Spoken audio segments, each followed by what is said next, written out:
ሰላም የድንቅ ክሬቲቭ ሚዲያ ቤተሰቦች እንዴት ናችሁ?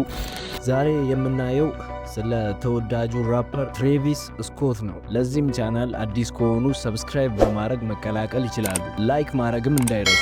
በሂውስተን ከተማ ውስጥ ከወጣት ህልም አላሚ ጀምሮ እስከ ዛሬ በሙዚቃ ውስጥ ካሉ ታላላቅ ስሞች መካከል የሆነው የትሬቪስ ስኮት ጉዞ ከአፈታሪክ የተነሳ አይደለም። ነገር ግን ከዝነኛው ጀርባ የማያቋርጥ ግርግር፣ ውዝግብ እና ሂፕሆፕን ለዘላለም የለወጠው ራዕይ ነው። ትሬቪስ ስኮት ከመባሉ በፊት ስሙ ዛክ ዌብስተር ነበር። ትሬቪስ ስኮትም የተወለደው በሂውስተን ቴክሳስ በውጮቹ አቆጣጠር በ1991 ሚያዝያ 30 ነው የተወለደው።